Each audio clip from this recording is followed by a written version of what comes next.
বিরতির পর স্বাগত। অধিবেশনের তৃতীয় দিনে বিভিন্ন ইস্যু নিয়ে সরব হয়েছে সুদীপ রায় বর্মন।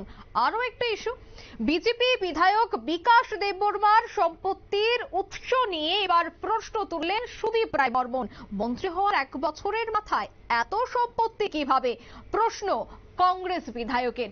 ঠিক তিনি কি কি ইস্যু উত্থাপন করেছেন বিস্তারিত জানবো। টেলিফোন লাইনে যুক্ত হয়ে গেছে নিউজ ভ্যানগার্ড প্রতিনিধি সুপ্রীতি মুখার্জি। সুপ্রীতি, সম্পত্তির উৎস নিয়ে প্রশ্ন তুলেছেন সুদীপ রায় বর্মন, ঠিক কি বলেছেন তিনি, কি জানতে পারছো? দেখো, ইতিমধ্যে সকাল থেকে বিধানসভা উত্তাল এবং বিধানসভাতে আজকে বেশ কিছু ইস্যু উঠে এসেছে, যার মধ্যে চাকরি সংক্রান্ত ইস্যু থেকে শুরু করে একের পর এক ইস্যুতে সোচ্চার হয়েছে বিরোধীরা।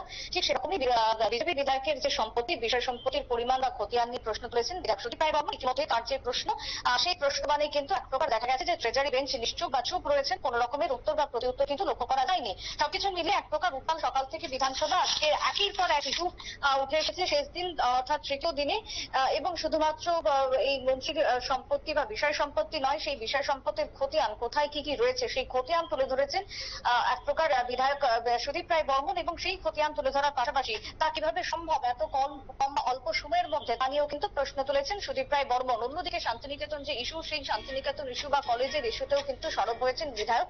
আজকে সকাল থেকে বলা যায় যে রাজ্যে এক প্রকার বিধানসভা অধিবেশন যখন চলছে, তখন বিধানসভার আভ্যন্তরীণ পরিবেশ যেরকম উত্তাল রয়েছে ট্রেজারি এবং বিরোধী বেঞ্চের চাপানোতরকে কেন্দ্র করে, ঠিক তার পাশাপাশি আজকে সকাল থেকে উত্তাল রয়েছে একেবারে বিধায়কদের বাড়ির সামনের পরিবেশ। বিরোধী বিধায়কদের সুদীপ রায় বর্মন এবং তোমার জিতেন্দ্র চৌধুরী বাড়ির সামনে পর্যন্ত কালো পতাকা দেখিয়ে বিক্ষোভ লক্ষ্য করা গেছে। বিশেষ করে হিন্দুত্ব সংগঠন তারা নিজেদেরকে দাবি করেছেন। এই যে একেবারে উত্তপ্তকর পরিস্থিতি, তাতে করে ট্রেজারি বেঞ্চ কিন্তু পরিস্থিতি সামাল দেওয়ার জন্য যথেষ্ট চেষ্টা করেছেন, কিন্তু তাদের কাছে সঠিকভাবে কোনো উত্তর না থাকায় তারা কিন্তু এর প্রতি উত্তর কোনো কিছু করতে পারেনি, যার কারণে বা যাকে কেন্দ্র করে কিন্তু এক প্রকার উত্তাল হয়েছে বিধানসভা আজকে সকাল থেকে। তবে মন্ত্রী, যেহেতু আমরা 2023 বিধানসভা পার হয়েছে, আর সেই 23 বিধানসভার পর আজকের দিনে দাঁড়িয়ে মাত্র 1.5 বছর হয়েছে। এই 1.5 বছরের মধ্যে মন্ত্রী বিকাশ দেববর্মার এত সম্পত্তির পরিমাণ কিভাবে সম্ভব, কিভাবে এলো, কোথা থেকে এলো, সেই প্রশ্ন কিন্তু তুলেছেন বিধায়ক সুদীপ রায় বর্মন। যদিও মন্ত্রী বিকাশ দেববর্মা তিনিও পাল্টা দিয়েছেন যে সুদীপ রায় বর্মনের সম্পত্তিরও কিন্তু কোথাও কোনো কম নেই, তাই তিনিও যে ধোয়া তুলসীর কথা তেমনটা কিন্তু নয়। সব মিলিয়ে আজকে উত্তাল ছিল বিধানসভা। অঙ্কিতা। একদমই ধন্যবাদ সুপ্রীতি।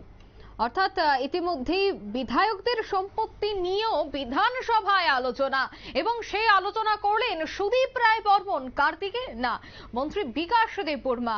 এবং মন্ত্রী হওয়ার 1 বছরের মধ্যে সম্পত্তি কিভাবে এত হলো, বিকাশ দেববর্মার দিকে কিন্তু আঙুল তুলেই এই প্রশ্ন করলেন সুদীপ রায় বর্মন। নিয়ে নিচ্ছে ছোট্ট একটি বিজ্ঞাপন বিরতি, সঙ্গে থাকুন।